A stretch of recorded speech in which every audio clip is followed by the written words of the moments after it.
नमस्कार, मैं हूं हर्षवर्धन सिंह और आप देख रहे हैं दी एज लीगल, जहां हम कानूनी कार्रवाई को आसान शब्दों में समझाते हैं ताकि आप अपने अधिकार जानें और एक जागरूक नागरिक बने।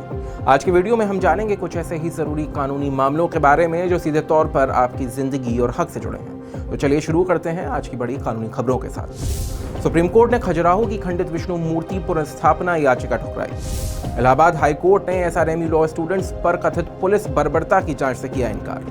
हिमाचल प्रदेश हाई कोर्ट ने कहा, कैदियों को परिवार जुड़ाव के लिए पैरोल जरूरी। दिल्ली हाई कोर्ट ने की आरपीडब्ल्यूडी एक्ट में बदलाव की सिफारिश। पंजाब हरियाणा हाई कोर्ट ने आवारा कुत्तों की याचिका को सुप्रीम कोर्ट भेजा। तो चलिए अब इन खबरों को विस्तार से समझते हैं। सुप्रीम कोर्ट ने मध्य प्रदेश के खजुराहो स्मारक समूह के जावरी मंदिर में भगवान विष्णु की 7 फीट ऊंची खंडित मूर्ति को पुनर्स्थापित करने की याचिका पर सुनवाई करने से इनकार कर दिया। न्यायालय ने कहा कि यह मामला भारतीय पुरातत्व सर्वेक्षण एएसआई के अधिकार क्षेत्र में आता है, न कि कोर्ट के। मुख्य न्यायाधीश बीआर गवई ने याचिकाकर्ता से कहा, यदि आप भगवान विष्णु के भक्त हैं तो उनसे प्रार्थना करें। याचिकाकर्ता ने दावा किया था कि मुगल आक्रमणों के दौरान ये मूर्ति क्षतिग्रस्त हुई थी और अब तक इसकी मरम्मत नहीं हो सकी है, जो पूजा के मौलिक अधिकार का उल्लंघन है। कोर्ट ने स्पष्ट किया कि पुरातात्विक महत्व के स्थलों में कोई भी कार्य एएसआई की अनुमति से ही हो सकता है। इस फैसले के साथ न्यायालय ने धार्मिक भावना और प्रशासनिक अधिकार के बीच संतुलन बनाए रखा। इलाहाबाद हाई कोर्ट ने श्री रामस्वरूप स्मारक यूनिवर्सिटी के लॉ स्टूडेंट्स पर कथित पुलिस बर्बरता मामले में न्यायिक जांच की मांग को खारिज कर दिया। कोर्ट ने स्पष्ट किया कि उसका आदेश किसी भी पक्ष या यूनिवर्सिटी के अवैध कृत्य को समर्थन नहीं देता। जिस जनहित याचिका पर सुनवाई हो रही थी उसमें आरोप था कि प्राइवेट यूनिवर्सिटी के विरोध में प्रदर्शन कर रहे छात्रों के साथ पुलिस द्वारा मारपीट की गई थी। कुछ पुलिसकर्मी छात्राओं के साथ भी दुर्व्यवहार में शामिल बताए गए। कोर्ट ने यह भी कहा कि पीड़ित स्वयं अदालत या कानूनी उपायों का रुख कर सकते हैं, जबकि यूनिवर्सिटी के लॉ कोर्स बीसीआई मंजूरी बिना चलाने पर प्रतिबंध की याचिका अन्य मामलों में पहले से लंबित है। घायल छात्रों को लखनऊ के किंग जॉर्ज मेडिकल कॉलेज में इलाज मिल रहा है।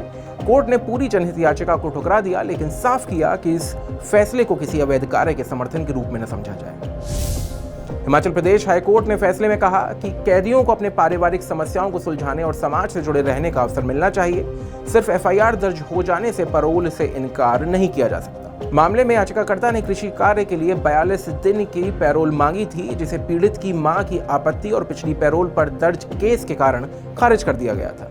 कोर्ट ने दोहराया कि सुप्रीम कोर्ट भी कैदियों को पारिवारिक और सामाजिक संबंध बनाए रखने पर जोर दे चुका है। स्थानीय प्रशासन और पंचायत प्रधान ने पैरोल का समर्थन किया, कोई आपत्ति नहीं जताई।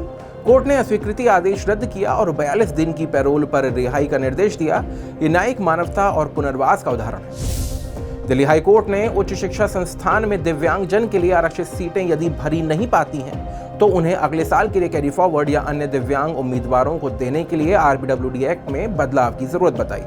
कोर्ट ने लॉ कमीशन को यह मुद्दा सौंपते हुए आरपीडब्ल्यूडी एक्ट में जरूरी संशोधनों की सिफारिश तैयार करने का निर्देश दिया। कोर्ट ने पाया कि सरकारी नौकरियों में ऐसी अपूर्ण दिव्यांग सीटों को आगे बढ़ाने का स्पष्ट प्रावधान एक्ट की धारा 34 में है, लेकिन उच्च शिक्षा धारा 32 में ऐसी कोई व्यवस्था नहीं है। कोर्ट ने यह भी कहा कि नीति निर्धारण का अधिकार सरकार का है, न्यायालय सीधे आदेश नहीं दे सकता। बेंच ने इसे दिव्यांगजनों के सशक्तिकरण के लिए अहम बताया और पूरे मामले को कानून आयोग के हवाले किया, जिससे शिक्षा में समान अवसर और सहभागिता बढ़ सके।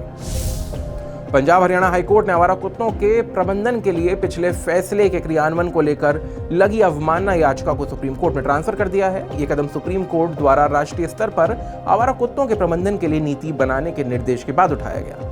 दिल्ली एनसीआर में आवारा कुत्तों के टीकाकरण और प्रबंधन को लेकर सुप्रीम कोर्ट में हुई सुनवाई के दौरान इस मुद्दे का दायरा पूरे देश तक बढ़ा दिया है। कोर्ट ने पंजाब, हरियाणा और चंडीगढ़ से संबंधित याचिकाओं की फाइलें सुप्रीम कोर्ट को भेजने का आदेश दिया, ताकि इसे समेकित रूप से देखा जा सके। हालांकि आवारा कुत्तों के हमले के मामले में पीड़ित को मुआवजा देने के मुद्दे हाई कोर्ट में बरकरार रहेंगे। इस फैसले से आवारा कुत्तों के प्रबंधन का विषय राष्ट्रीय स्तर पर प्रभावी ढंग से सुलझाने की उम्मीद बढ़ी है। फिलहाल इस बुलेटिन में बस इतना ही। इसी तरह कानूनी खबरों को जानने के लिए दी एज को सब्सक्राइब करना ना भूलिए।